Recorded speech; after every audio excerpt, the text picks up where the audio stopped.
Muito boa noite, meus irmãos. Sejam realmente todos muito bem-vindos para mais essa reunião. Realmente é um grande privilégio estarmos aqui na Casa de Jeová para aprender mais sobre ele. Então, como forma de costume, antes de darmos início à nossa reunião, vamos cantar um cântico. E o cântico escolhido hoje pelo orador é o cântico de número 81. Cântico 81, que tem como tema A Vida de um Pioneiro.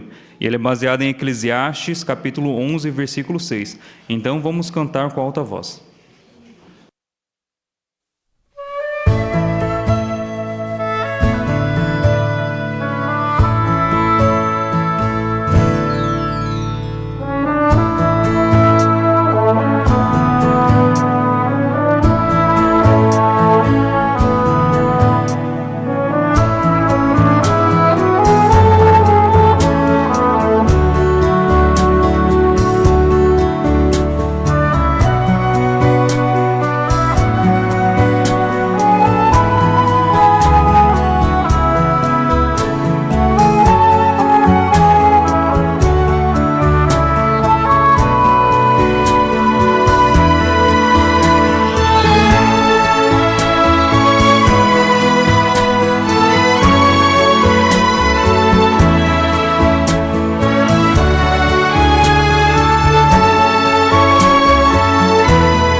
Nesse início de reunião, nós teremos um discurso público, e quem fará esse discurso para nós será o irmão Dario Caruso, que tem como tema Tem você espírito evangelizador?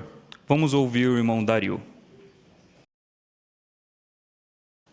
Depois de terminar o ensino médio, depois de terminar ali os anos principais que um jovem dedica para a sua formação educacional, que é quando ele vai começar agora a pensar no seu emprego, na sua carreira, um jovem, ele tomou um rumo bem diferente da maioria da onde ele morava, inclusive.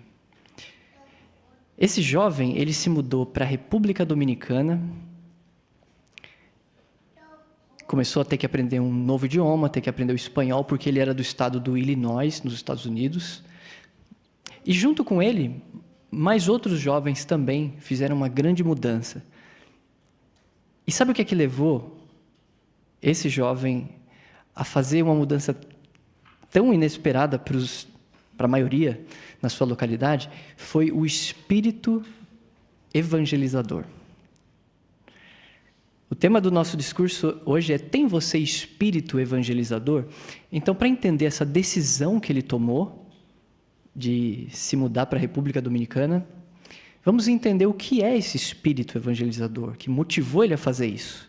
Nessa palestra, nesse discurso de hoje, nós vamos ver 3 pontos principais. Primeiro, a importância da evangelização. Por que a evangelização é tão importante? Também a urgência dessa obra de evangelização. E, por fim, será que tenho eu pessoalmente espírito evangelizador? E se eu não tenho, ou se eu sinto que já tive, e esse espírito evangelizador ele foi diminuindo com o tempo, como é que eu faço para reavivar ele? É isso que nós vamos ver nesse discurso de hoje. Se você estuda a Bíblia com a Testemunha de Jeová há algum tempo, talvez você já tenha ouvido aquela expressão, né? Fulano tem espírito de pioneiro. Então, o que é o espírito de pioneiro? É o espírito evangelizador. Quando a gente falar aqui no discurso sobre evangelização, espírito evangelizador é a mesma coisa que espírito de pioneiro, que é um espírito de pregar sempre, de estar lá na frente na obra de evangelização, de valorizar isso na vida e não só ter o desejo, mas também se colocar em movimento para dar prioridade para esse trabalho. Abra, por favor, sua Bíblia em Gálatas capítulo 3. Em Gálatas 3, nós vamos entender por que a evangelização é tão importante. Primeiro de tudo, né? Gálatas capítulo 3.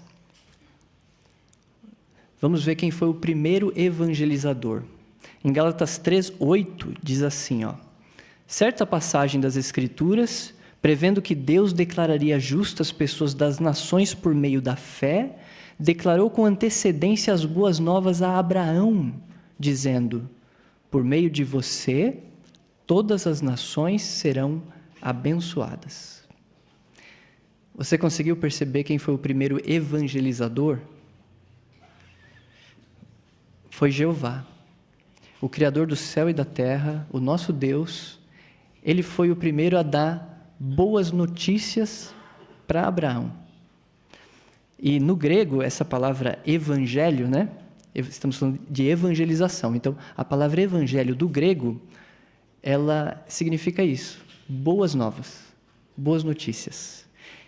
E nessa ocasião, Abraão recebeu boas notícias de Jeová. Boas notícias de libertação, de salvação. Se você estuda a Bíblia com a gente, você está aqui hoje porque foi atraído por boas notícias de salvação, não é verdade? E nós vamos entender agora, a partir desse momento, nesse discurso, por que talvez cada um de nós hoje possa se perguntar assim: será que eu posso fazer mais nessa obra de evangelização?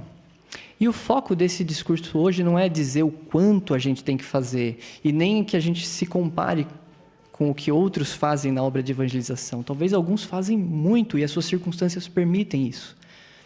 Mas que tal, nesse discurso de hoje, reexaminar talvez até uma decisão que você já tomou lá no passado, se você talvez poderia ou não dedicar mais tempo, mais horas mesmo, para essa obra de evangelização. Talvez como um pioneiro, que é como as Testemunhas de Jeová chamam alguém que decide, se organiza para dedicar bastante tempo nessa obra de evangelização.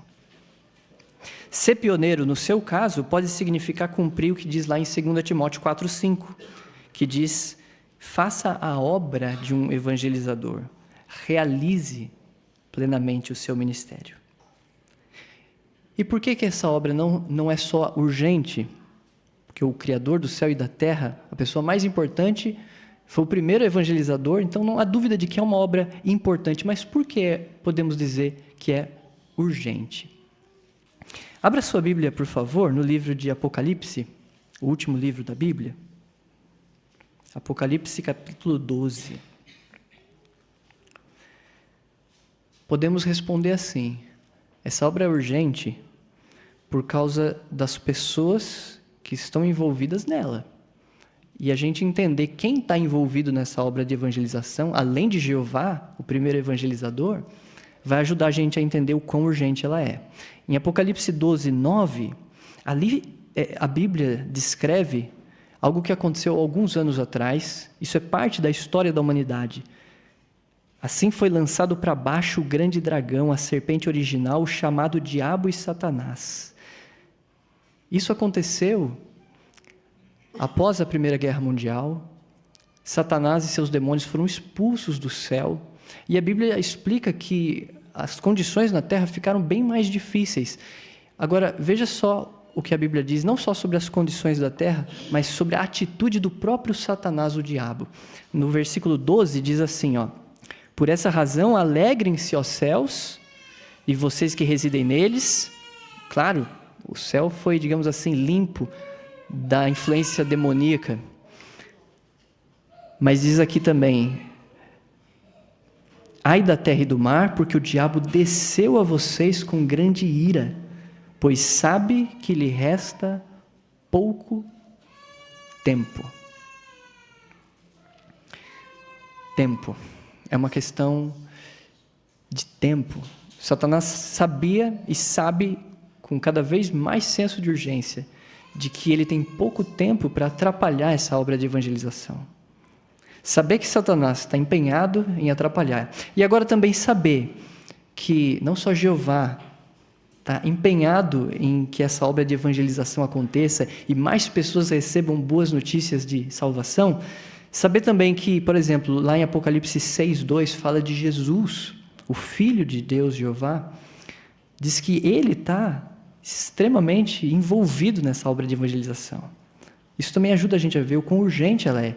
Também Apocalipse 14:6 fala dos anjos, diz que os anjos voam pelo meio do céu e eles estão envolvidos nessa obra também.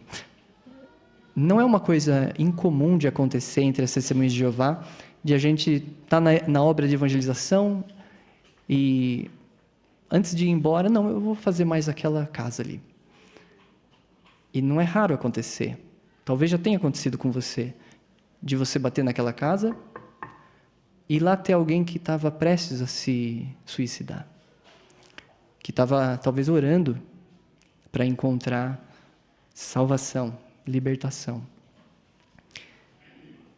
Então os anjos, eles estão plenamente envolvidos nessa obra, direcionando quem? Abra em Salmo 110, por favor. Salmo 110, bem no meio da Bíblia, o Salmo. Veja só o verso 3, diz assim: seu povo se apresentará voluntariamente no dia da sua força militar. Em esplêndida santidade, vindos do amanhecer, o Senhor recebe o seu exército de jovens como gotas de orvalho. Os anjos, Jeová, Jesus, os anjos estão direcionando essa obra para levar boas notícias de libertação e de salvação. E esse grande exército, não só de jovens, de todas as idades, são como gotas de orvalho. Nós somos como gotas de orvalho, evangelizando. E por que orvalho, né? A Bíblia, toda vez que fala do orvalho, associa o orvalho com bênção, com produtividade, com abundância. Você já acordou assim, na roça, com o orvalho todo cobrindo a vegetação? É bem gostoso de olhar, não é? O orvalho, ele é suave e o trabalho que nós fazemos de evangelizar também precisa ser assim. Boas notícias, suaves, de libertação e de salvação. Também, o orvalho, ele é refrescante, né? Não só para a vegetação, mas nós levamos água da vida para as pessoas. O orvalho também é numeroso, não dá nem para contar as gotinhas. E nós somos mais de 9 milhões ao redor da terra nesse trabalho de evangelização. E aqueles que decidiram dedicar mais horas nesse trabalho, os pioneiros, né, são mais de 1.600.000. As gotinhas de orvalho, elas são uma última coisa também, que eu acho bem interessante. Elas são sustentadoras de vida. É isso que nós fazemos. É isso que nós fazemos quando evangelizamos.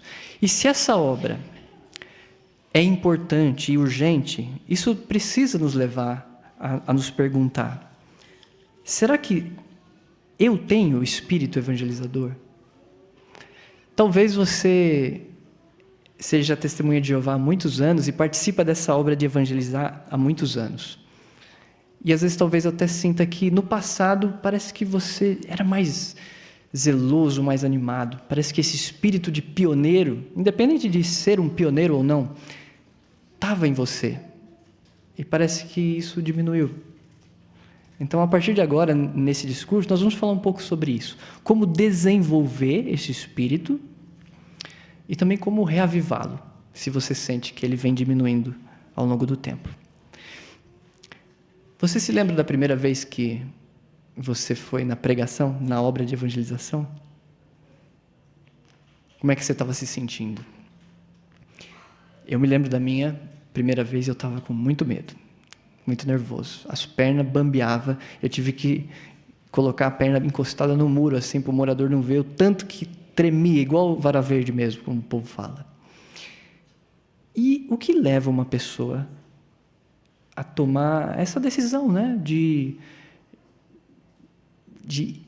ir até alguém que ela não conhece, de evangelizar assim, dessa maneira como as Testemunhas de Jeová fazem toda semana? Pensar nisso, queridos irmãos e amigos presentes, é muito importante para a gente desenvolver esse espírito, lembrar de como a gente se sentia quando a gente começou a evangelizar lá atrás. Abra a sua Bíblia no livro de 1 Timóteo. Enquanto nós encontramos esse texto que vai nos ajudar a entender o que é que faz a pessoa desenvolver o espírito evangelizador, lembre-se como você se sentia quando você começou o seu estudo da Bíblia. Talvez você até era daqueles que falam assim: não, eu acho bonito tudo que vocês ensinam, eu estou achando lindo esse estudo aqui, mas esse negócio de pregar de casa em casa, isso aí, para mim, nunca vou fazer isso, não. Talvez você é um dos que disse isso, né?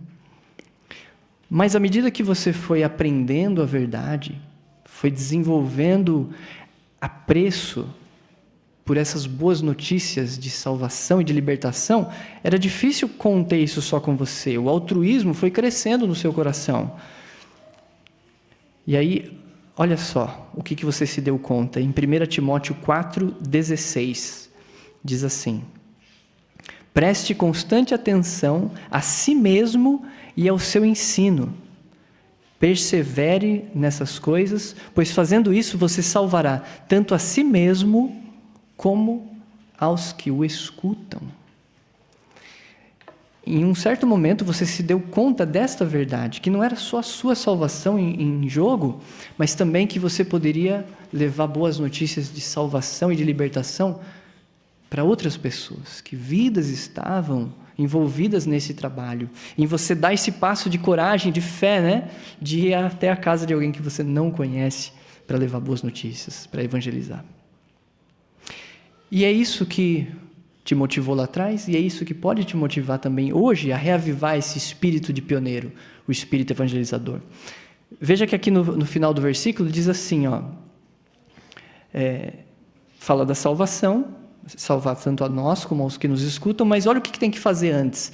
No início do 16 diz: preste constante atenção a si mesmo e ao seu ensino. Então, agora no discurso, vamos falar sobre isso. Como é que a gente presta constante atenção a nós mesmos e ao nosso ensino? Isso vai ajudar a gente a desenvolver e reavivar esse espírito evangelizador, o espírito de pioneiro. Vamos falar primeiro de prestar atenção ao nosso ensino.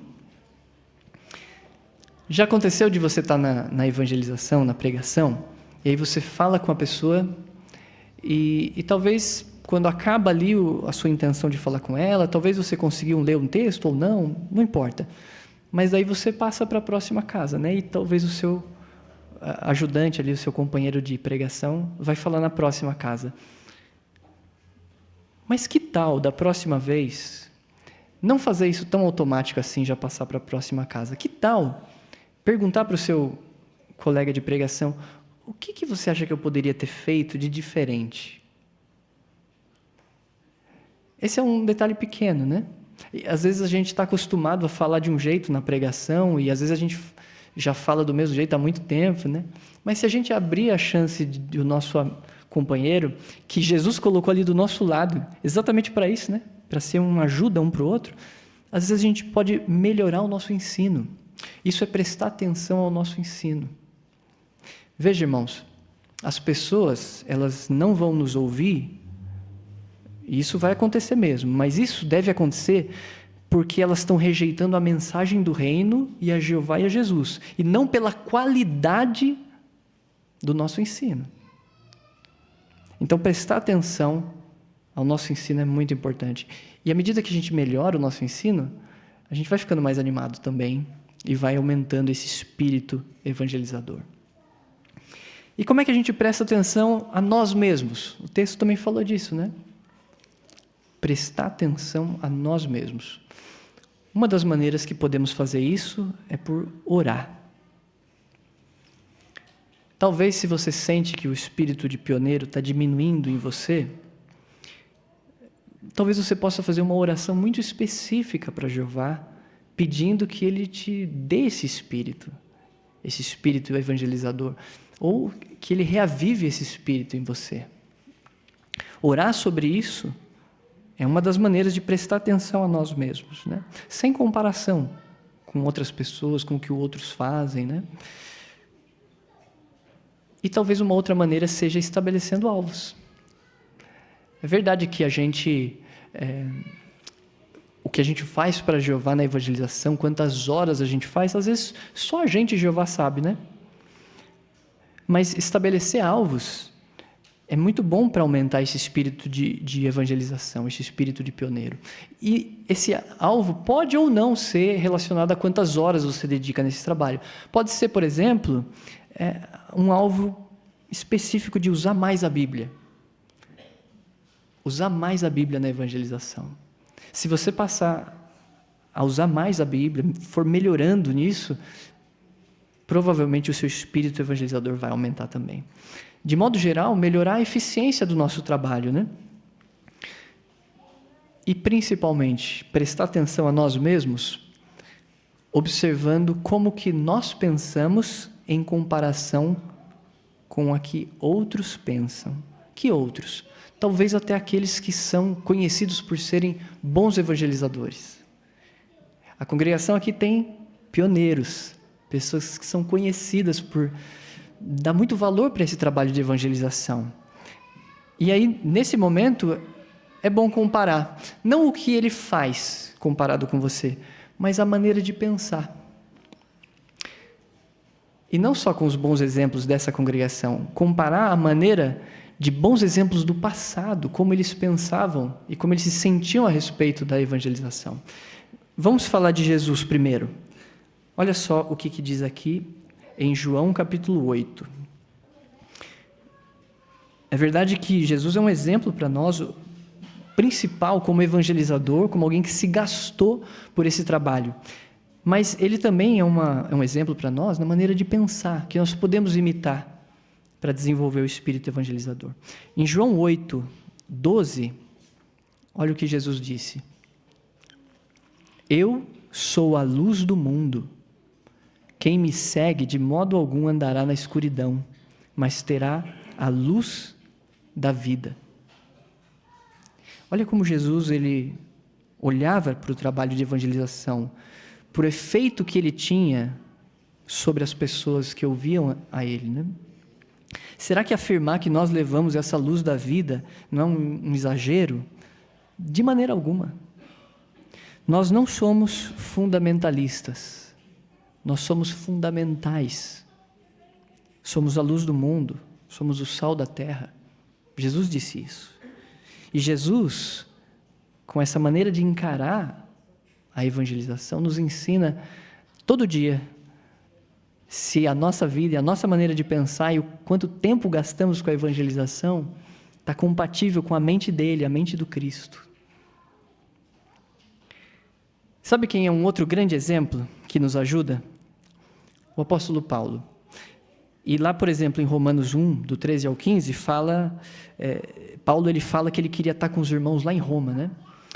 Nesse momento que ele escreveu essa carta, ele estava na 3ª viagem missionária dele, mas ele queria estar lá com os irmãos. E frequentemente a gente, quando lê sobre Paulo, as viagens de Paulo, a gente fica assim, empolgado, mas às vezes a gente pensa assim, eu não consigo fazer isso, eu não consigo ter esse espírito todo, esse zelo todo que Paulo tinha. E, sabe, recentemente, num artigo de A Sentinela, uma informação, uma maneira de encarar o apóstolo Paulo me ajudou muito. Eu falei, eu preciso incluir nesse discurso esse detalhe. Você às vezes sente que as suas orações estão meio mecânicas, que o seu espírito de pioneiro vem diminuindo? Olha o que diz esse parágrafo de A Sentinela. É a Sentinela de 2024, de março, um artigo de estudo de 13 a 19 de maio, lá no parágrafo 12. Fala assim, ó: e se você sentir que suas orações se tornaram mecânicas ou que o seu ministério entrou numa rotina? Pode ser também que você já não goste tanto de ler a Bíblia como antes. Se isso acontecer depois do seu batismo, não ache que você não tem mais o Espírito Santo de Jeová. Você é um humano imperfeito. Então é normal que seus sentimentos não sejam sempre os mesmos. Se o seu zelo começar a diminuir, pense no exemplo de Paulo. Ele se esforçava para imitar Jesus, mas Paulo sabia que, de vez em quando, olha só, ele não teria um desejo tão forte de fazer o que era preciso. E aí cita 1 Coríntios 9, 16, 17, né? Tanto é que Paulo disse, mesmo se o fizer contra a minha vontade, ainda assim estou incumbido de uma responsabilidade. E o parágrafo termina assim: em outras palavras, Paulo estava decidido a realizar seu ministério, não importava como estivesse se sentindo. Isso é muito lindo da gente ler na Sentinela, porque a decisão que nós tomamos de evangelizar tem a ver com o que nós entendemos sobre os tempos, sobre a Bíblia, sobre a proximidade do fim, sobre a salvação. Então, faria sentido a gente diminuir o nosso passo na pregação, na evangelização, por causa de como nós nos sentimos? É claro que nós vamos nos sentir de maneiras diferentes ao longo do tempo, e o mundo está cada vez mais difícil, né? Então, Jeová, ele sabe que os tempos estão difíceis. Ao mesmo tempo que nós precisamos ser compassivos conosco e pensar nessa maneira que a Sentinela trouxe, também nós não podemos nos acomodar, né? Talvez os desafios pareçam como montanhas, mas lá em Mateus 17, 20, Jesus deu uma dica para os apóstolos, que estava talvez faltando fé para eles. Então, às vezes, uma montanha para ser transposta precisa de também um esforço e mostrar uma atitude de fé, dar um passo de fé. As circunstâncias ideais, elas nunca vão existir nesse sistema. Então, pensando nesse discurso e nesse convite para reavaliar a sua situação, será que você pode gastar mais tempo na evangelização? Se a sua resposta for sim, talvez até como um pioneiro, isso é excelente. E não perca tempo, peça para um dos anciãos uma petição, para você ser um pioneiro. Mas se a sua resposta for não, que nesse momento você não pode fazer mais na evangelização, lembre-se que Jeová se agrada da fidelidade. E fidelidade tem a ver com constância, com regularidade. O espírito de pioneiro não é um espírito aventureiro. É o espírito de ser testemunha de Jeová o tempo inteiro. E é preciso disciplina e abnegação para nós descobrirmos qual é o nosso máximo na evangelização. Qual é o seu máximo? Essa é uma resposta que só você pode dar para Jeová. E essa palestra de hoje, esse discurso de hoje, foi um convite à reflexão para você reavaliar a sua situação, se você pode dar mais. E se você decidir que pode dar mais, você vai estar junto com outros milhões que têm feito isso todos os dias, todas as semanas. Aqueles que decidem ser pioneiros, como mencionamos, mais de 1,5 milhão. Entre eles, sabe quem? O Dave. O Dave é aquele jovem que nós falamos no início dessa palestra, desse discurso. que se mudou para a República Dominicana. E nessa revista aqui, a Despertar, de 8 de janeiro de 2005, tem um artigo no final falando sobre a história do Dave. E esse artigo influenciou muita gente. Eu queria terminar esse discurso destacando uma coisa aqui da história do Dave. O artigo diz assim: Dave gostava muito da sua designação. Ele escreveu a um amigo nos Estados Unidos: estou vivendo a época mais feliz da minha vida aqui. O ministério é tão animador. Conversamos cerca de 20 minutos em cada porta porque as pessoas querem ouvir tudo o que temos a dizer a elas. Já estou dirigindo 6 estudos bíblicos. Mas, lamentavelmente, em 24 de abril de 2004, o Dave e outro jovem da mesma congregação morreram num acidente. Até a sua morte, o Dave estava entusiasmado com o trabalho que fazia e encorajou outros jovens do seu país a se juntar a ele. Por isso, tantos outros também foram para a República Dominicana. Vai mudar o modo como você vê as coisas, disse ele a uma jovem testemunha de Jeová. E o zelo do Dave contagiou outros. Uma outra disse assim: quando ouvi falar de tudo que o Dave estava fazendo e como ele era feliz, me dei conta de que eu poderia estar fazendo as mesmas coisas também. A morte do Dave me fez meditar sobre o que as pessoas diriam sobre mim se eu morresse e se eu também teria essa influência positiva na vida delas. A nossa decisão de ser pioneiros ou de dedicar mais tempo na evangelização, muito mais do que um privilégio ou um cargo, o status ou qualquer outra coisa, fala muito sobre como vamos ser lembrados. E o Dave, esse artigo em especial, influenciou e impactou muitas pessoas. Tanto é que um tempo depois saiu um artigo com a reação da família do Dave à morte dele. E esse artigo, quando saiu, eu falei, eu tenho que incluir nesse discurso, porque a mãe do Dave, ela tomou uma decisão que foi muito difícil na época. Ela foi até a República Dominicana. E esse artigo, a gente está vendo aí na tela, né? Dá para ver a família toda. A mãe do Dave, ela mencionou o seguinte: eu queria ir para a República Dominicana. Eu precisava conhecer onde o Dave tinha morado e servido a Jeová durante seus últimos meses de vida. Mas eu ainda estava muito abalado e achava que não tinha forças para fazer essa viagem. Uma grande amiga me ajudou por me contar que os amigos do Dave na República Dominicana também estavam sofrendo e que queriam conhecer a família dele. O apoio dela me deu forças e eu consegui fazer a viagem. E até lá era exatamente o que a nossa família precisava. Ficou claro para a gente que o Dave era uma pessoa muito espiritual. O único ancião da congregação em que o Dave servia disse que sempre podia contar com a ajuda do Dave e que ele sempre cumpria bem as suas designações. Enquanto a gente andava pela rua em que o Dave morava, as pessoas vinham até nós e contavam sobre as coisas boas que ele tinha feito por elas. Eu sempre soube que ele era muito bondoso, mas depois de ouvir tudo isso, percebi como meu filho se esforçava para imitar Jesus. Como seremos lembrados se hoje fosse o último dia da nossa vida? Meditar nisso vai nos ajudar a pensar como Jesus, como Paulo, e colocar a obra de evangelização como a principal coisa na nossa vida. Como queremos ser lembrados? E se nós lembrarmos lá de Salmo 37, 25, de uma promessa, uma garantia: nunca vi um justo abandonado, nem os seus filhos procurando pão.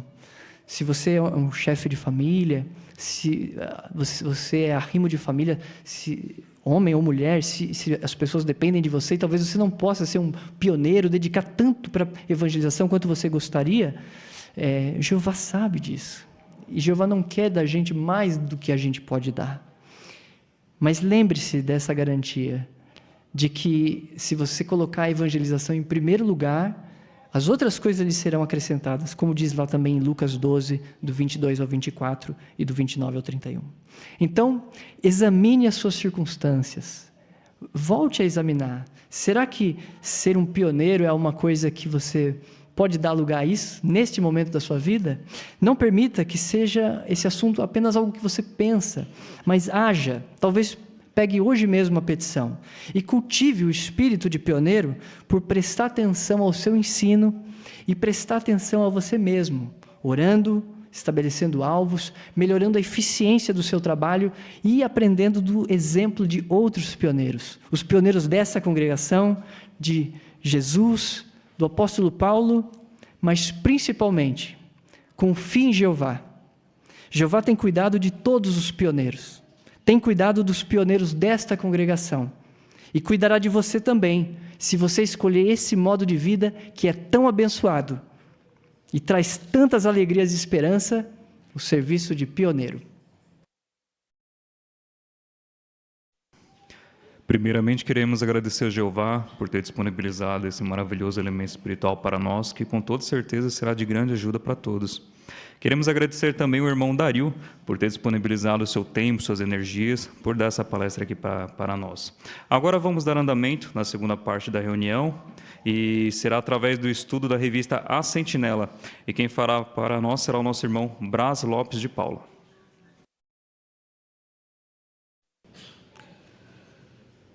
Sejam todos bem-vindos para mais um estudo da revista Sentinela, irmão que presente, amigo que está nos visitando, estudante. É um imenso prazer estarmos juntos para mais essa consideração. Temos certeza que esse estudo vai fortalecer ainda mais a nossa fé e ajudar a conhecer ainda mais o nosso amoroso Deus, Jeová. Para nós darmos início a esse estudo, convidamos os presentes, aqueles que puderem ficar em pé, para juntos nós entoarmos um cântico de louvor a Jeová. O cântico é o número 130, baseado no Salmo 86:5. Vamos perdoar uns aos outros. Vamos cantar todos juntos.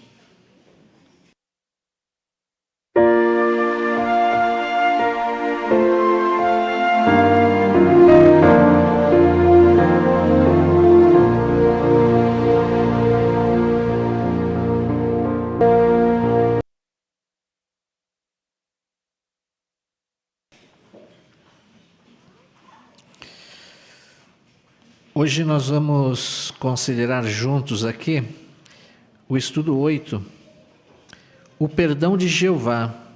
Como você pode imitar? Novamente vamos falar sobre o perdão, né? Agora nós vamos ver como que nós podemos imitar o perdão de Jeová. O texto temático é Colossenses 3,13. Assim como Jeová os perdoou liberalmente, vocês devem fazer o mesmo. Qual o objetivo, então, desse estudo? Ver o que podemos fazer para perdoar a alguém que nos ofendeu. Você acha difícil perdoar? Às vezes pode ser, né? Mas esse estudo vai nos ajudar a entender porque é importante nós conseguirmos perdoar. Jeová espera isso de nós e como podemos imitá-lo. E quais os benefícios que iremos ter de fazer isso. Vamos ver algumas situações que podem nos ajudar a entender a importância de sermos perdoadores. Todos estão convidados a participarem com seus comentários, fiquem à vontade para expressar seus comentários, a matéria que os irmãos prepararam, a pesquisa que fizeram. Temos certeza que vai ser muito encorajador a todos nós. Quem irá fazer a leitura para nós dos parágrafos hoje é nosso irmão Isaías Claudino. Vamos então ouvir inicialmente a leitura dos parágrafos 1 e 2. Você acha difícil perdoar? Muitos acham que sim, principalmente quando se sentem magoados. Mas é possível fazermos algo para não ficarmos ressentidos e para perdoarmos. Veja, por exemplo, o que aconteceu com uma irmã chamada Denise. Ela conseguiu mostrar perdão de uma maneira extraordinária. Em 2017, Denise e a família dela foram visitar a sede mundial das Testemunhas de Jeová, que tinha acabado de abrir para visitação. Quando eles estavam voltando para casa, um outro motorista perdeu o controle do veículo e bateu no carro onde estavam Denise e sua família. Denise ficou inconsciente por causa do acidente. Quando acordou, ela descobriu que seus filhos estavam gravemente feridos e que seu marido, Brian, tinha morrido. Lembrando do que aconteceu, Denise diz: eu fiquei arrasada e muito confusa. Depois, ela soube que o motorista não estava bêbado ou sob efeito de drogas e nem tinha se distraído com alguma coisa. Realmente tinha sido um acidente. Mesmo assim, Denise precisou orar a Jeová, pedindo para ter paz e não ficar com raiva do homem que causou a morte de seu marido. O motorista acabou sendo acusado de matar alguém por acidente. Se fosse considerado culpado, ele seria preso. Mas o tribunal informou Denise de que a sentença do homem dependeria do que ela dissesse no julgamento. Denise diz: eu senti como se alguém tivesse aberto uma ferida e jogado sal em cima, porque tive que relembrar todos os detalhes de um dos piores dias da minha vida. Apenas algumas semanas depois do acidente, Denise já estava no tribunal, tendo que falar na frente do homem que tinha causado tanto sofrimento à sua família. O que aconteceu? Denise pediu ao juiz para que perdoasse ao homem. Quando ela terminou de falar, o juiz começou a chorar. Ele comentou: eu já sou juiz há 25 anos e nunca vi no meu tribunal a família de uma vítima pedir para que o acusado fosse perdoado. Eu nunca escuto palavras de amor e perdão.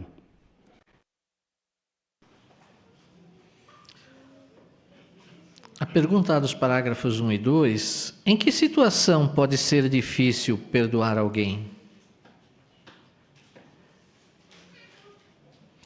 Irmão Lopes? Talvez quando a pessoa se sente magoado, né, com algo ocorrido, né, principalmente quando é contra, né, nossa família ou a nós mesmos diretamente, né. Então ficar ressentido é normal. E foi o caso dessa irmã Denise, né, que ela foi com a família visitar a nova sede, né, e na volta sofreu um acidente, né, e ela ficou em coma, né. Quando ela acordou, ela viu que seu marido tinha morrido, né? E seus filhos estavam em situação crítica, né? Mas, depois ela soube que o motorista, no caso, né? Não havia ingerido drogas e nada que tivesse causado esse acidente, ou distraído e assim por diante, né? E ela orou muito a Jeová, né? Obrigado, irmão Lopes. A parte B, o que Denise fez? Irmã Suzana?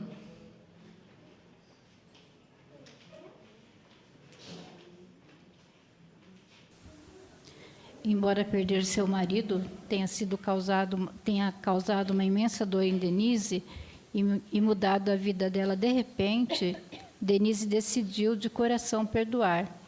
Eu fiquei imaginando na hora que eu estava lendo, né, se caso eu tivesse no lugar da pessoa que causou o acidente fatal, como diz o relato. Ele não estava embriagado, ele não estava drogado, ele não se distraiu. Eu ficaria arrasada. Imploraria o perdão de Jeová e da pessoa que estava sofrendo por perder alguém querido. Talvez até por um tempo eu mesma não me perdoasse. Então Denise fez o melhor, Denise perdoou, e por fazer isso ela pôde ficar livre de sentimentos ruins, como o da mágoa, da raiva, do ressentimento. Ela deu lugar ao amor e deixou que Jeová desse o consolo que ela tanto precisava e se apegou mais ainda nas promessas de Jeová. Obrigado, irmã Suzana. Obrigado pelo seu comentário também. Irmão Oscar?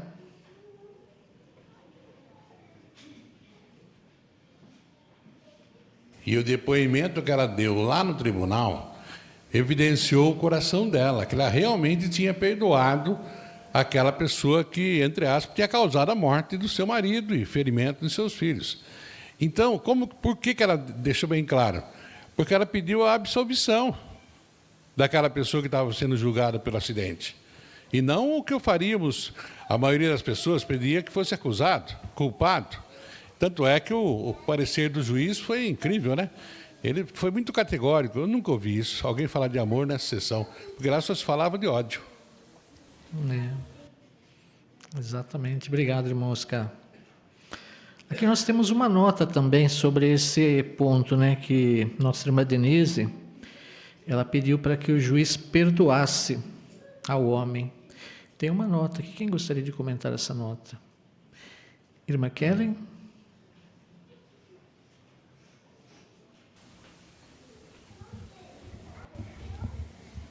que numa situação assim, cada cristão lhe deve tomar uma decisão pessoal de como agir. Isso. Esse é o ponto, né? Obrigado, irmã Kellen. Vamos ao parágrafo 3. O que ajudou Denise a perdoar? Ela meditou no perdão de Jeová. Quando mostramos gratidão pela maneira como Jeová nos perdoa, nós também somos motivados a perdoar aos outros.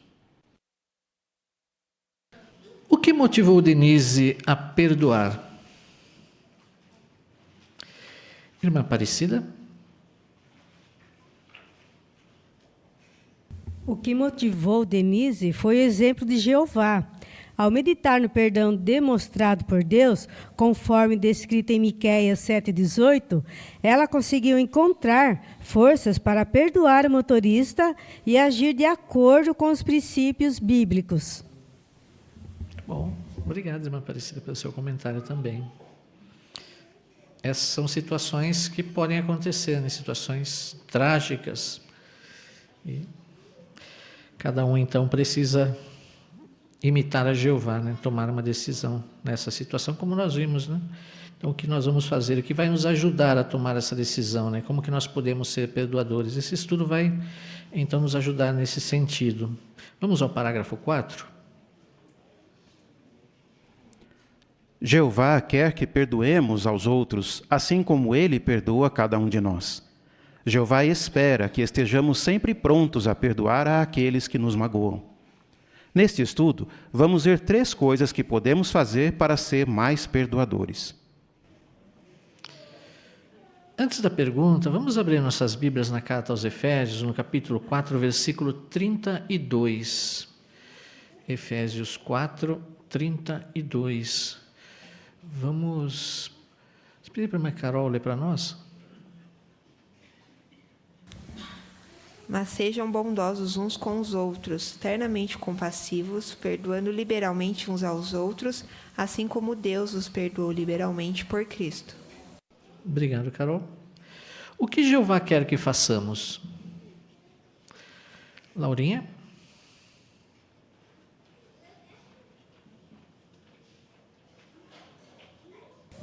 Jeová quer que perdoamos uns aos outros, assim como Ele perdoa cada um de nós. E o texto de Efésios 4:32 diz que Jeová nos perdoa através do resgate de Jesus Cristo. Isso. Obrigado, Laurinha. Ainda, irmã Rose?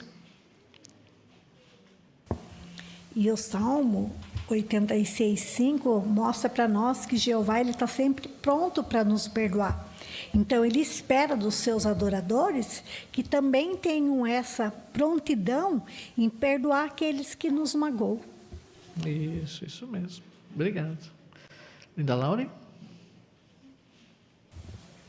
Nesse estudo, vamos ver 3 coisas que podemos fazer para ser mais perdoadores. Isso mesmo. Bom, então a partir de agora nós vamos ver esses 3 pontos que podem nos ajudar, né? Porque muitas vezes é difícil perdoar, né? Dependendo da situação, como esse caso da irmã Denise, né? Então, nós queremos imitar a Jeová. Como nós podemos fazer isso? Vamos ver? O primeiro ponto, a primeira coisa é não ignore seus sentimentos. Parágrafo 5. Talvez nos sintamos profundamente magoados pelo que alguém fez ou disse, principalmente se for um amigo achegado ou alguém da família. Às vezes, a dor emocional é tão forte que parece que levamos uma facada. Talvez tentemos agir como se nada tivesse acontecido e ignorar que estamos magoados. Mas fazer isso seria como se, depois de levar uma facada, a gente andasse por aí com a faca no ferimento. Da mesma forma, não podemos esperar nos recuperar de uma mágoa simplesmente fingindo que nada aconteceu. Vamos abrir nossas Bíblias em Provérbios, capítulo 12, versículo 18. Provérbios 12, 18. Vamos pedir para o irmão Nelson ler para nós.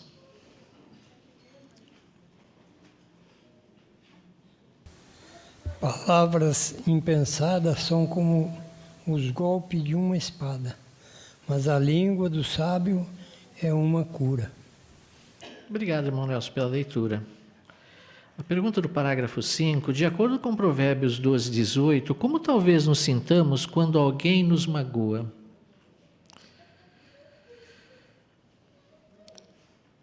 Aqui, a irmã Jaziane. Então, talvez a gente se sinta como tivesse levado uma facada, né? Mas agir como se não tivesse acontecido, o parágrafo compara como se a gente estivesse andando com a faca no ferimento. Então, nós não podemos esperar se recuperar de uma mágoa simplesmente fingindo que não aconteceu nada, né? Isso mesmo. Obrigado, irmão.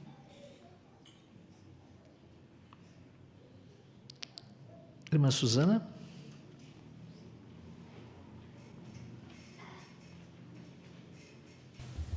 Provérbios 12, 18 diz que as palavras impensadas são como golpes de uma espada, né?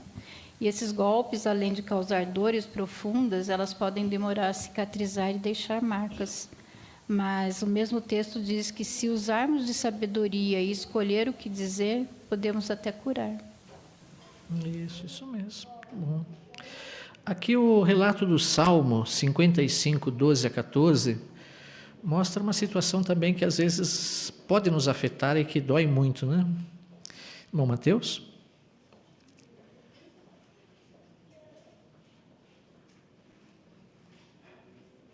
Então, o salmista conta sobre uma situação muito dolorosa, que foi quando um amigo, um companheiro magoou ele. E é verdade, quando uma pessoa que a gente não tem tanta intimidade faz alguma coisa, a gente também não se preocupa muito, mas quando alguém é chegado, um amigo próximo, um familiar, faz algo que a gente não gosta, a gente fica profundamente magoado. Dói muito, né? E aí, às vezes, pode ser difícil de perdoar, né? Vamos ao próximo parágrafo, parágrafo 6. Quando alguém nos ofende, talvez nossa primeira reação seja ficar com raiva. A Bíblia mostra que em algumas situações é normal ficar irado, mas também diz que esse sentimento negativo não deve nos dominar. Por quê? Porque nossas emoções podem levar a ações, e a raiva raramente resulta em algo bom. Ficar com raiva é uma reação, mas continuar com raiva é uma escolha. Qual talvez seja a nossa reação quando alguém nos ofende? Vamos ouvir de primeira, Luiz.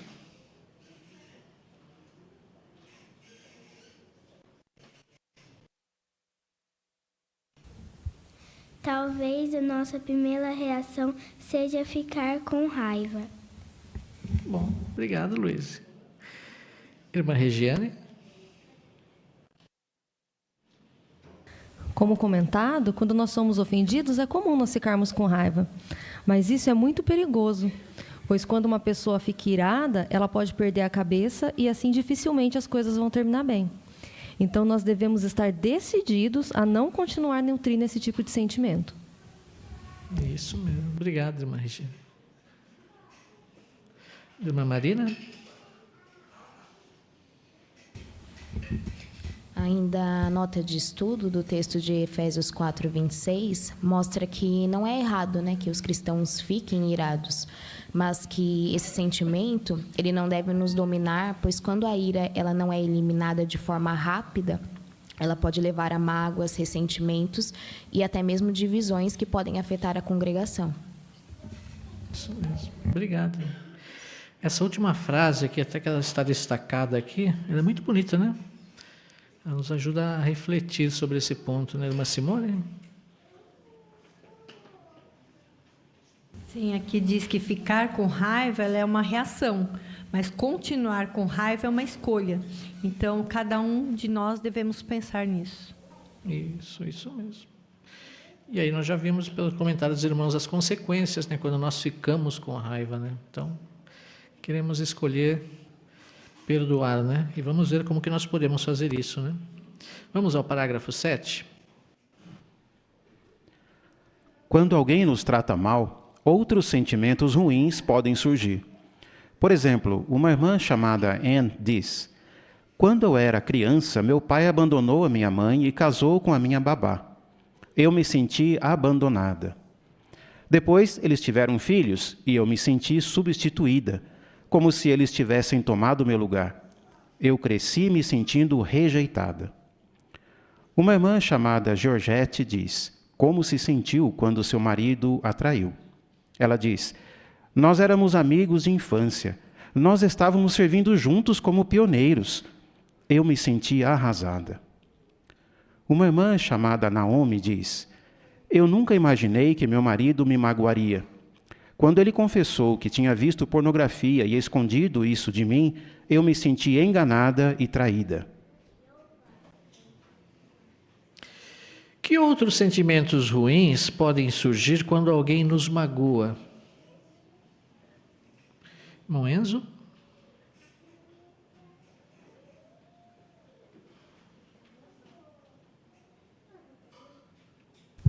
O primeiro citado aqui no parágrafo foi o da irmã Ann.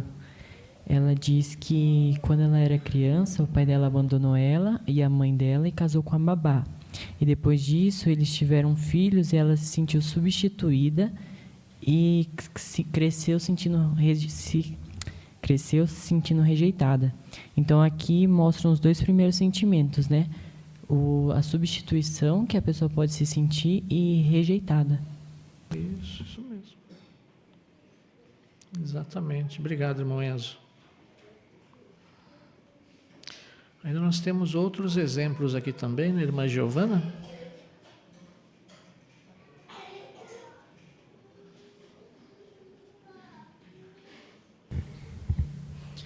E também no caso de Georgette e de Naomi, elas se sentiram traídas e enganadas pelas pessoas que elas achavam que mais seriam próximas dela e que talvez nunca iriam magoar, né, seus maridos. Isso. Então, situações que causam dor, né, conforme nós vimos. Situações que podem causar muito sofrimento e tristeza. Como perdoar na situação, né? Vamos ao parágrafo 8. Nós não podemos controlar o que outros falam ou fazem contra nós, mas nós podemos controlar a nossa reação. E, na maioria das vezes, a melhor reação é perdoar, porque nós amamos a Jeová e Ele quer que sejamos perdoadores. Se continuarmos com raiva e não perdoarmos, vai ser mais difícil tomar boas decisões e talvez até prejudiquemos nossa saúde. Veja o exemplo de uma irmã chamada Christine. Ela diz: quando eu fico com raiva ou ofendida, eu sorrio menos, não me alimento bem, não descanso o suficiente e é mais difícil controlar as minhas emoções. Isso acaba afetando meu casamento e minha amizade com outras pessoas. Que motivos temos para perdoar? Vamos ver o jovenzinho aqui, do lado da Kaline.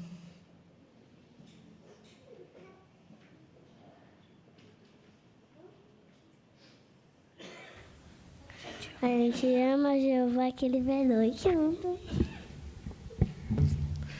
Obrigado pelo seu comentário também. Irmã Rose?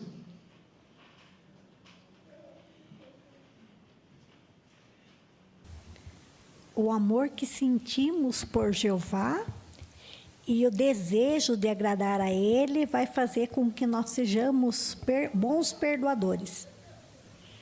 Isso mesmo. Obrigado.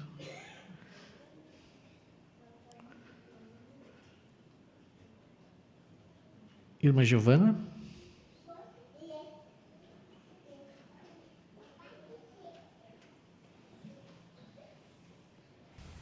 Também outra coisa que pode nos motivar a ser perdoadores, não guardar mágoa, é o texto de Provérbios 14, 29 e 30. Ali diz que o coração calmo é vida para o corpo, mas o ciúme é podridão para os ossos.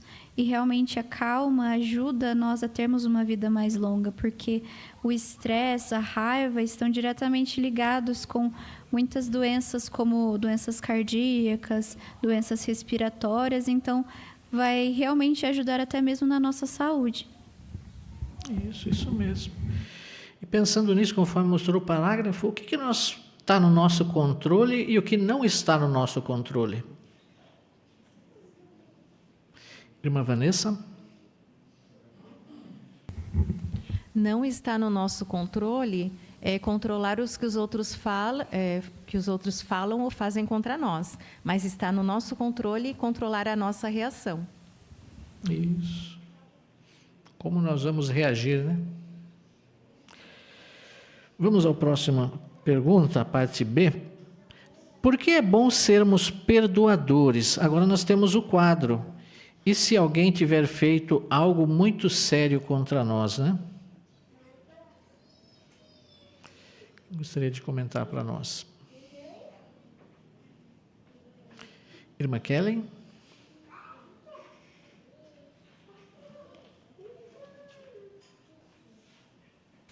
Então, mostrou que quando nós perdoamos, isso não significa, né, que nós aceitamos que a pessoa fez ou que nós vamos permitir que ela continue nos tratar mal. Nós simplesmente decidimos não guardar ressentimento e deixar a raiva para trás. Isso. Exatamente. Obrigado, irmã Kellen. Irmã Thaís?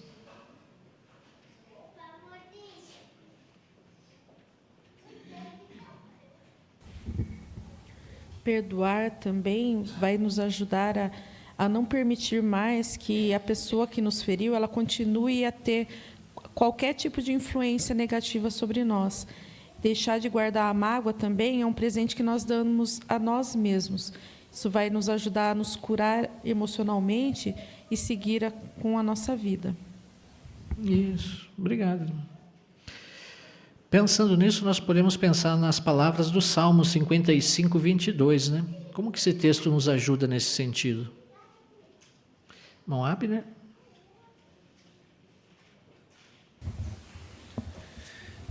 Esse texto ele fala sobre a gente lançar nosso fardo a Jeová, né? Então, quando nós fazemos isso, nós deixamos, por assim dizer, né? Tiramos das nossas costas o assunto, né? E nós deixamos na mão de Jeová. E isso tira um peso para a gente, como falou aqui no quadro, né? Isso vai fazer um bem para a gente mesmo. Isso mesmo. Irmã Marina?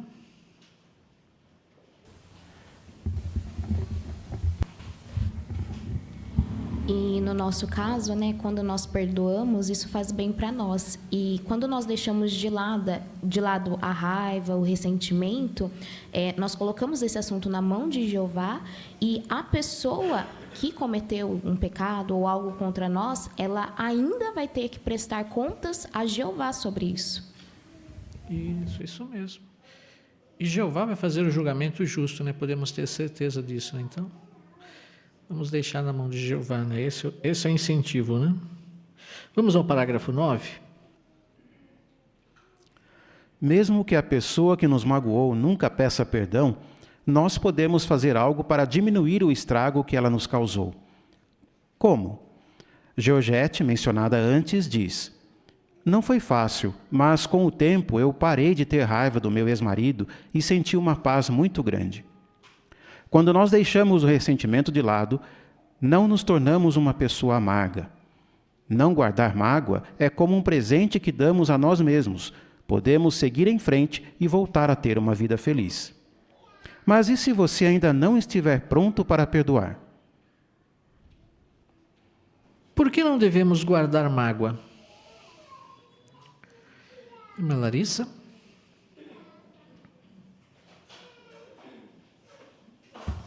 Não devemos guardar mágoa porque isso pode nos tornar pessoas amargas e prejudicar nossa saúde emocional.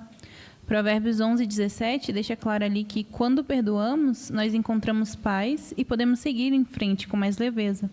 E Georgette é um grande exemplo disso. Ela disse que quando parou de ter raiva de seu ex-marido, ela sentiu uma paz muito grande. Então isso mostra como perdoar é um benefício para nós mesmos. Isso mesmo. Irmã Joelma?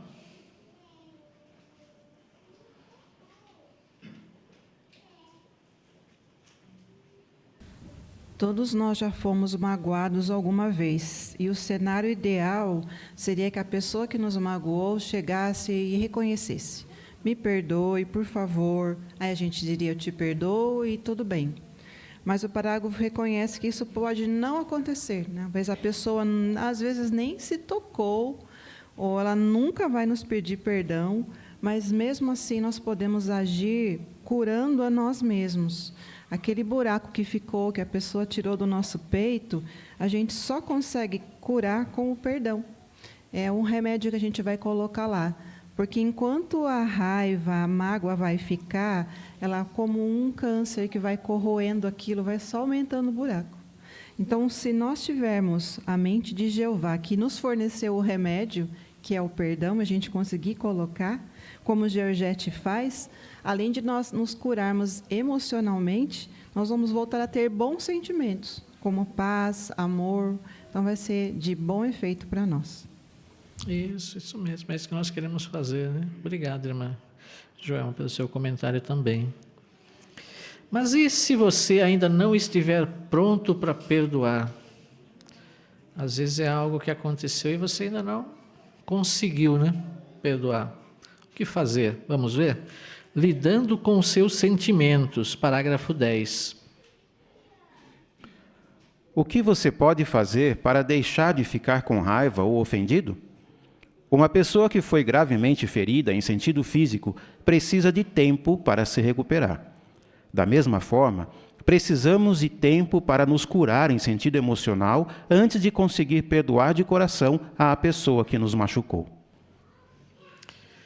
Por que é importante dar tempo ao tempo para nos curar em sentido emocional? E aqui nós temos uma imagem que pode também ajudar em nosso comentário. Vamos ver o recadinho?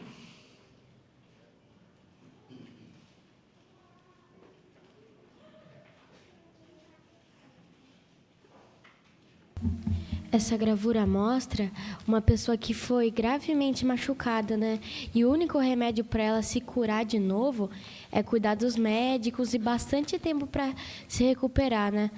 E emocionalmente é isso também, né? O único jeito de a gente se curar é perdoando outros, né? E às vezes a gente precisa de tempo para isso. E esse é o único modo de a gente conseguir realmente perdoar outros de coração, sem deixar mágoa. Isso. Obrigado, Ricardinho, pelo seu comentário também. Irmão Adriano? E é importante a abordagem que é trazida aqui, não é?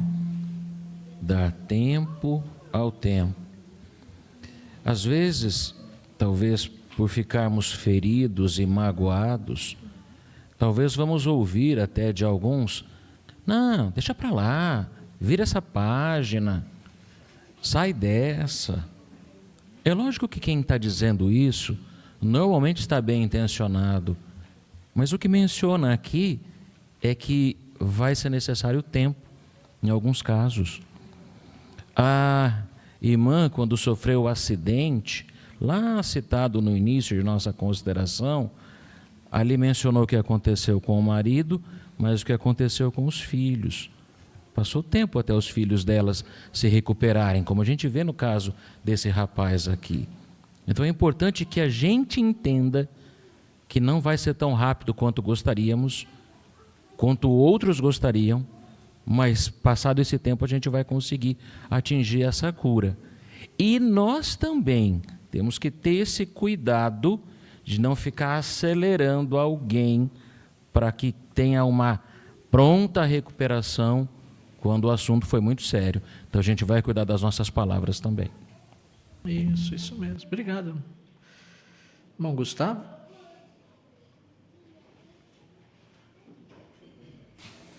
É muito interessante o paralelo que esse estudo tem nos trazido atenção entre o machucado em sentido físico e o machucado em sentido emocional. E muitas vezes nós nos preocupamos com a dor física e acabamos menosprezando o poder que tem a dor emocional. E ela tem um poder muito grande, pode nos desanimar, pode nos pôr bem para baixo e inclusive afetar a nossa saúde física. Então nós precisamos sempre levar muito em consideração a nossa saúde emocional, as nossas dores emocionais e não menosprezá-las, porque elas doem, tal qual a dor física. Isso mesmo. Obrigado. Mas Vanessa? E eu achei interessante as palavras de 1 Pedro 1:22, que é para ter como resultado o amor fraternal sem hipocrisia. Então, é algo que leva tempo, porque o nosso coração ele precisa sentir esse perdão, e aí, então, a gente vai precisar de um tempinho para poder realmente perdoar a pessoa de coração, e não porque os outros querem que a gente perdoe. Isso mesmo, essa é a ideia, né? Os irmãos bem comentaram. Irmão Siqueira? Então, a cura emocional, ela leva um certo tempo para ser resolvido. É como mostra aí as fotos, né, o desenho de um acidente. A pessoa não sai de um acidente já totalmente recuperado. Ele vai demorar tempo. Quando ele se machuca, ele vai precisar de cuidados, vai precisar de medicamentos, vai precisar de muito repouso. Aí depois ele vai precisar que alguém auxilie ele a fazer os primeiros passos, as primeiras caminhadas, e até que ele fica bom. Então, da mesma maneira, é assim com os nossos sentimentos ou com a raiva que às vezes passamos com alguém. Demora, mas se nós confiarmos em Jeová e estendermos o perdão, assim como Jeová nos faz, sem dúvida, sairemos bem-sucedidos. Obrigado, irmão Siqueira. E a ideia é essa mesmo, né? Que, conforme os irmãos bem comentaram, né? Todos nós somos diferentes um do outro, né? Talvez o tempo para nós é diferente, né? Talvez uns são mais práticos, outros são mais sentimentais, então a reação de cada um é diferente, né? Então nós não queremos impor o nosso ponto de vista, conforme os irmãos bem comentaram, né? Deixar cada um no seu tempo, né? Vamos ao parágrafo 11. Ore para Jeová ajudar você a ser perdoador. Anne fala o quanto a oração foi de ajuda para ela. Ela diz: eu pedi para Jeová perdoar cada um da nossa família pelas coisas ruins que dissemos ou fizemos. Daí eu escrevi uma carta para o meu pai e a esposa dele, dizendo que eu tinha perdoado o que eles fizeram. Anne admite que ter feito isso não foi nada fácil, mas ela diz: minha esperança é que, por eu ter imitado o perdão de Jeová, meu pai e a esposa dele queiram aprender mais sobre Jeová. Como a oração pode ajudar você a ser perdoador?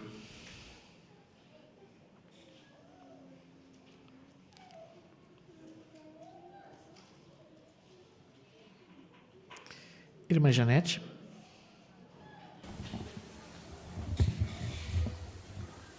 A Bíblia diz que tudo que nós pedimos segundo a vontade de Jeová, Ele vai nos atender. E Jeová, Ele é um Deus perdoador, Ele quer que os seus servos também sejam, né? Por isso, sem dúvida, Ele vai nos atender. E foi exatamente isso que aconteceu com a nossa irmã Anne. Ela estava muito magoada com seu pai, né? Então ela fez uma oração a Jeová, pediu para que Jeová perdoasse cada um do membro da sua família pelas coisas ruins que fizeram e que disseram. Então ela conseguiu escrever uma carta para o seu pai e a esposa dele, dizendo que ela tinha perdoado o que eles fizeram. Obrigado, irmã Janete. Irmã Joelma?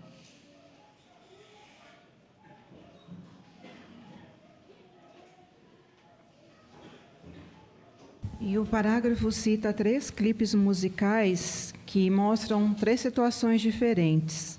O perdoe uns aos outros se trata da história de uma irmã cuja sogra era bem difícil. Depois, me ajuda a perdoar é de uma irmã cuja mãe abandonou a família, ela ainda pequena. E o que passou ficou para trás, nós vemos 2 irmãos que eram bem amigos, mas se desentenderam e brigaram. O curioso nesses 3 clipes é que os 3 fizeram oração para Jeová, profunda, para conseguirem perdoar. E também eles nos ajudam quando nós assistimos esses clipes, começamos a cantarolar música, isso pode exercer um bom efeito também em nós. Pode nos ajudar a trazer para fora esses sentimentos e, pensando na letra desses cânticos, podem ser uma mola para também fazermos a mesma coisa que eles mostram, que é perdoar. Isso, é isso que nós queremos, né? Ser perdoadores, imitando assim a Jeová. Vamos ao parágrafo 12. Lembre que Jeová está sempre certo, mas você nem sempre está. Seus sentimentos podem enganar você. Só Jeová sabe o que é melhor para nós. Ele nunca vai pedir para a gente fazer algo que nos prejudique. Então, quando Ele nos incentiva a ser perdoadores, podemos ter certeza que isso vai ser o melhor para nós. Por outro lado, se confiarmos apenas nos nossos sentimentos, talvez nunca conseguiremos perdoar. Naomi diz: de início, eu achei que eu tinha todo o direito de não perdoar ao meu marido por ele ter visto pornografia. Eu fiquei com medo de que ele me magoasse de novo ou que esquecesse quanta dor me causou. E eu dizia a mim mesma que Jeová entendia bem meus sentimentos. Mas daí eu me dei conta de que não é só porque Jeová entende meus sentimentos que isso quer dizer que Ele concorda com eles. Jeová sabe exatamente como eu me sinto e que leva tempo para curar uma mágoa. Mas Ele também quer que eu seja perdoadora. Vamos abrir nossas Bíblias em Provérbios, capítulo 3, versículos 5 e 6. Provérbios 3, 5 e 6. Vamos pedir para o irmão João Davi ler para nós? Confie em Jeová de todo o seu coração, não confie no seu próprio entendimento. Lembre-se dele em todos os seus caminhos, e ele endireitará as suas veredas. Obrigado, irmão João Davi. Por que precisamos confiar em Jeová em vez de em nossos sentimentos? Irmã Mariana? Nossos sentimentos, eles podem acabar nos enganando. E se tivermos confiança em nós mesmos, talvez nunca consigamos perdoar. Mas Jeová, Ele sabe o que é melhor para nós. E quando Ele nos incentiva a ser perdoadores, podemos ter certeza que é isso que é o melhor para nós. Isso mesmo. Obrigado, Mariana, pelo seu comentário. Irmão Lucas Rafael?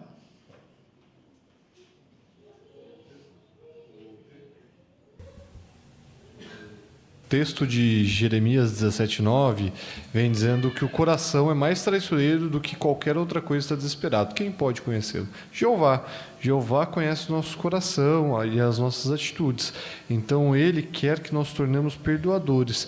Os nossos sentimentos podem nos enganar, mas se nós buscarmos os conselhos da Bíblia, eles jamais vão nos enganar. E Jeová, com certeza, através do Espírito Santo, vai nos orientar da melhor forma possível para resolver esse problema de maneira pacífica e ser perdoador. Isso mesmo. Obrigado, irmão.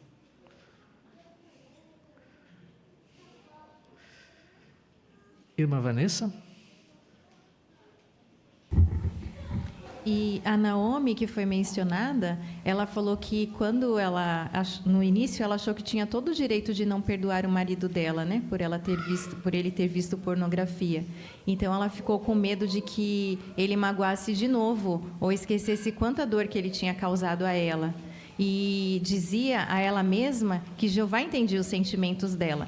Aí, quando ela se deu conta que não é só porque Jeová entende os sentimentos dela, que isso queria dizer que ele concordava. Então, Jeová sabia exatamente como ela se sentia e que levava tempo para curar a mágoa. Mas ele também queria que ela fosse perdoadora. Então, foi aí que ela entendeu realmente que o pensamento nosso é diferente do de Jeová. Isso mesmo. Obrigado, irmã. Aqui também nós temos uma nota, né, sobre esse ponto de pornografia. Quem gostaria de comentar para nós ou ler para nós? Adriano?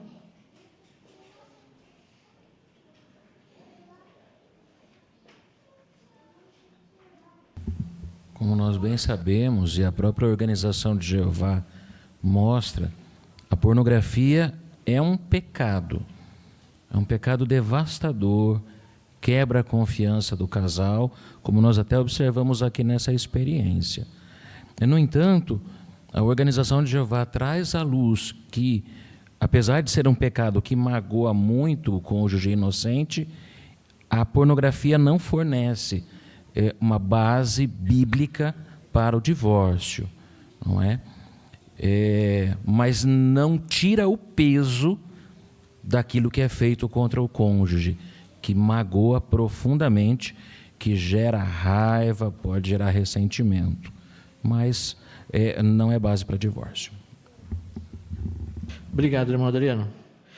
Vamos ao próximo passo, como ter sentimentos positivos. Parágrafo 13.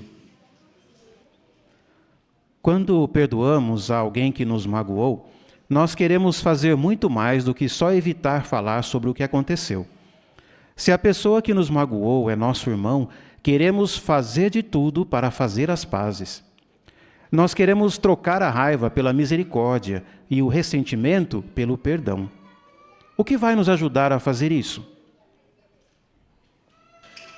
Antes da pergunta, nós vamos abrir nossas Bíblias aqui na Carta aos Romanos, no capítulo 12, os versículos 18 ao 21. Vamos pedir para a irmã Simone ler para nós.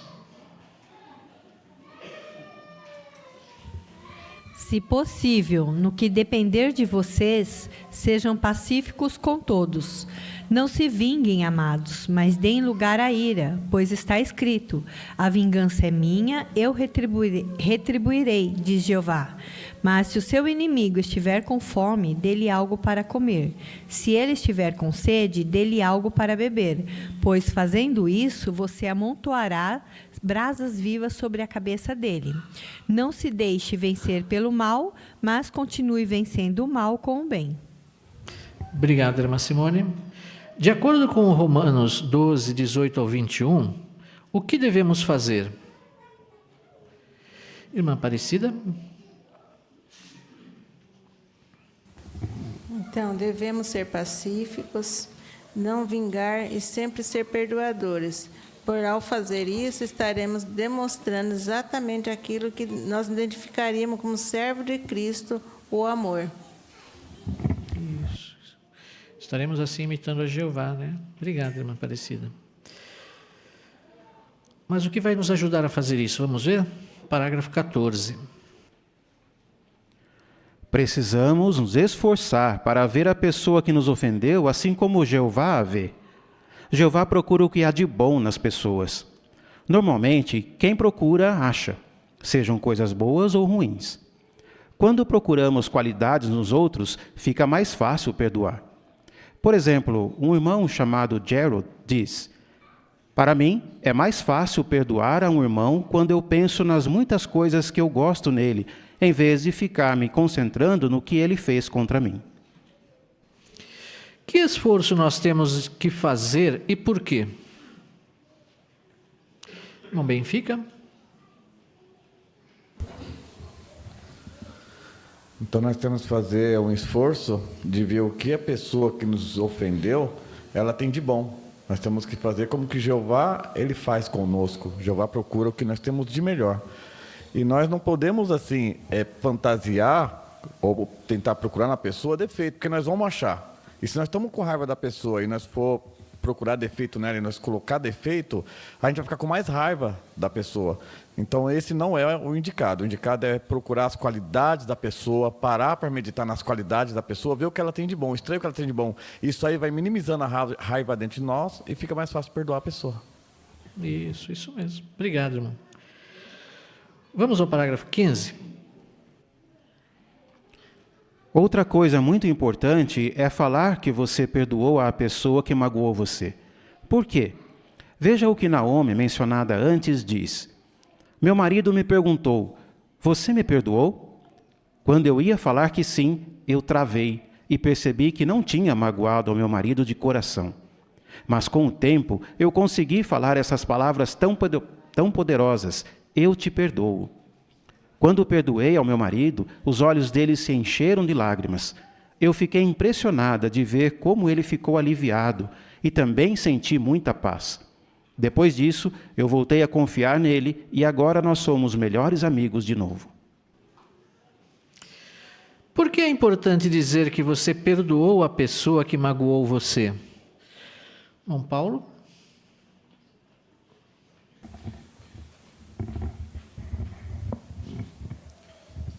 Porque quando dizemos isso, a pessoa que nos magoou pode entender que a perdoamos mesmo e pode sentir a paz que o perdão traz. Isso, exatamente. Obrigado, Paulo. O que pode acontecer, como no caso dessa irmã? Irmã Evanúzia?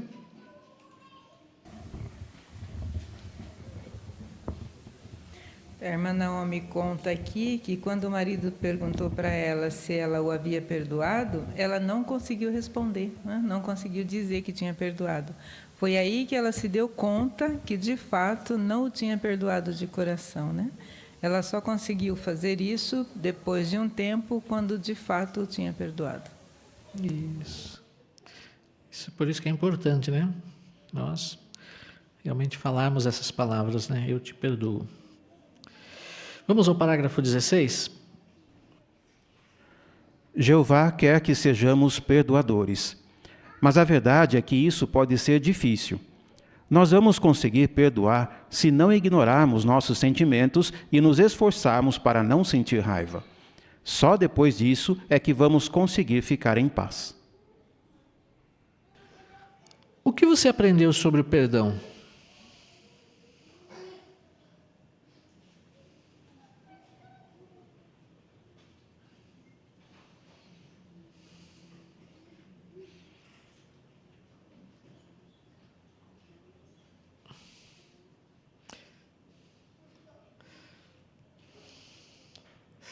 Irmã Janete?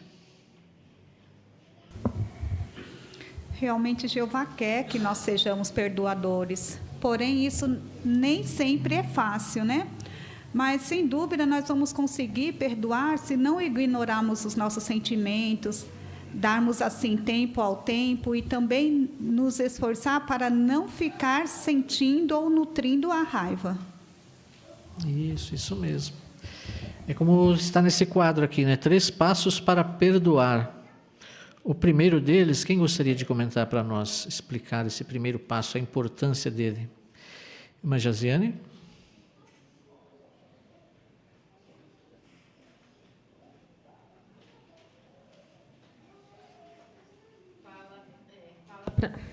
Fala para não ignorar os nossos sentimentos. Não vamos superar os nossos sentimentos negativos se fingirmos que nada aconteceu. E a gente vê ali uma pessoa ali meditando no que aconteceu, talvez até recriando a situação na cabeça dela, né? Isso. Até ilustrou lá no parágrafo, né, como se tomasse uma facada e continuasse andando com a faca ali, né? Então, não vai resolver, né? Lide com os seus sentimentos. Irmã Janaína? Nós podemos fazer isso por dar tempo ao tempo, pedir a ajuda de Jeová para que nós não guardemos o ressentimento e confiar nele, não em nossos próprios sentimentos, que, como nós vimos, podem nos enganar. E na imagem a gente vê a irmã abrindo seu coração para Jeová e pedindo que talvez esse sentimento não tome conta dela. Isso, e nós vimos como a oração pode ajudar mesmo, né? Conforme a Janaína comentou, pode nos ajudar a conseguir perdoar, né? E tenha sentimentos positivos. Irmão Oswaldo?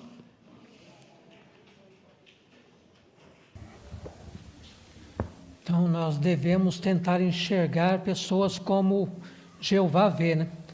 E também pedir ajuda de Jeová para perdoar a pessoa.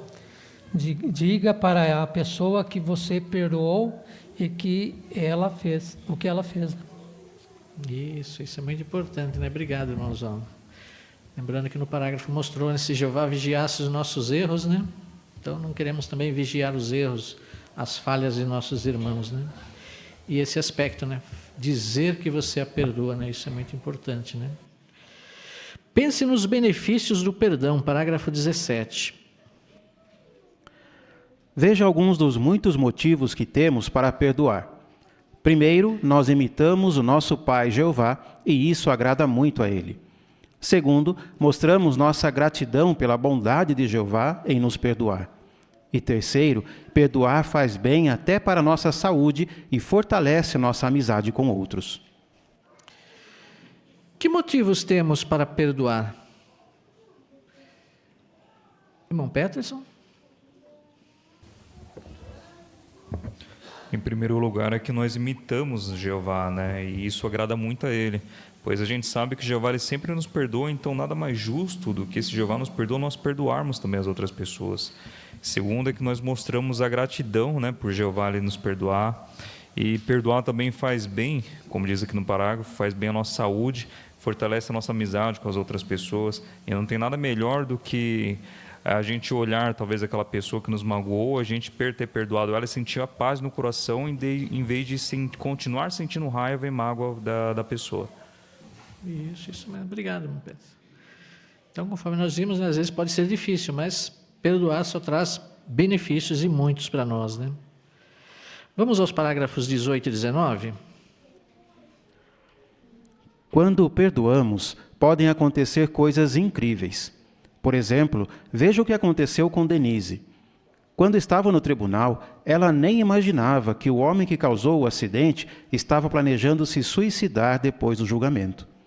Mas ele ficou tão emocionado de ver o perdão de Denise que decidiu começar a estudar a Bíblia com as testemunhas de Jeová. Podemos achar que perdoar alguém é uma das coisas mais difíceis que vamos ter que fazer. Mas essa também pode ser uma das decisões mais gratificantes. Então, faça o seu melhor para imitar o perdão de Jeová.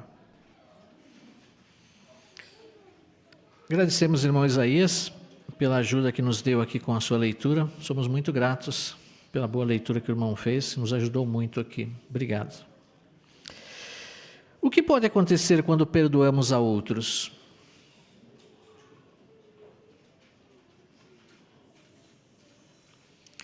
Irmão Siqueira? Então, coisas incríveis acontecem, né? Quando estamos dispostos a perdoar uns aos outros.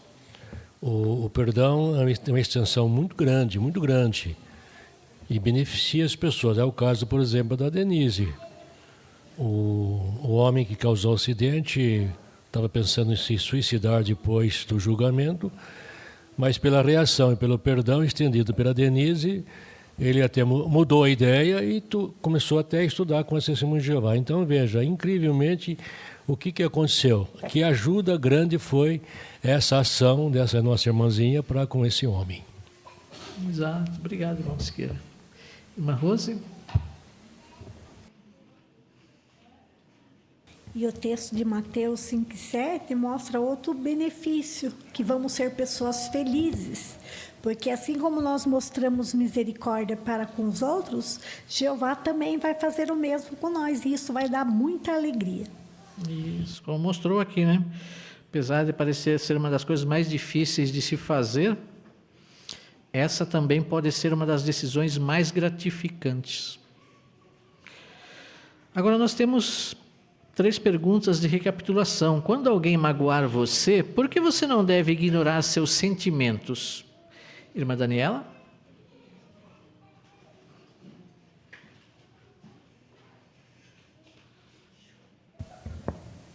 Porque se nós fingirmos que nada aconteceu, nós não vamos conseguir superar os sentimentos negativos, né? Então, precisamos dar atenção aos alertas emocionais que o nosso corpo dá e buscar ajuda. Isso. Como nós vimos, talvez vai levar um tempo, né? O que pode ajudar você a lidar com seus sentimentos? Irmão Canada?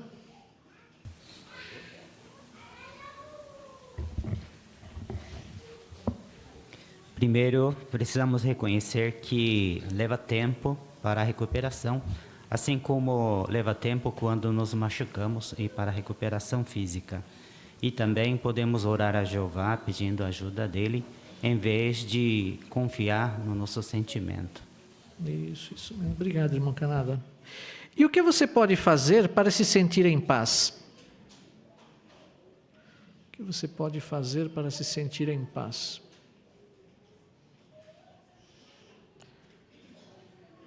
Irmã Aparecida? Precisamos perdoar, somente assim teremos paz. Isso mesmo, queremos ter paz, né? Queremos imitar a Jeová, né? Queremos ser imitadores de Jeová. Para isso precisamos ser perdoadores, assim como Jeová é perdoador, né? Então, talvez após esse estudo nós podemos fazer uma autoanálise, né? Será que eu preciso perdoar alguém? Será que eu ainda não consegui perdoar alguém? Será que eu perdoei no coração? Então está aí um ponto para nós meditarmos, no nosso caso, né? Em cada um de nós, pensando em nós.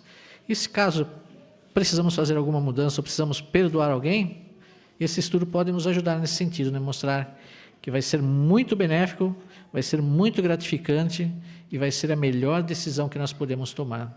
Então, meditem nesse estudo e que todos nós possamos imitar assim o nosso amoroso e misericordioso Pai Jeová. Certamente Jeová ficará muito feliz e nós também sentiremos essa alegria. Obrigado, irmãos, pelos seus bons comentários, pela boa participação. Agora, queremos convidar os presentes, aqueles que puderem a ficarem em pé, para juntos nós encerrarmos a nossa reunião entoando um cântico de louvor a Jeová. E o cântico é o número 125, baseado em Mateus 5:7. Felizes os misericordiosos. E após o cântico, nós convidamos nosso irmão Dario para nos representar aqui em oração.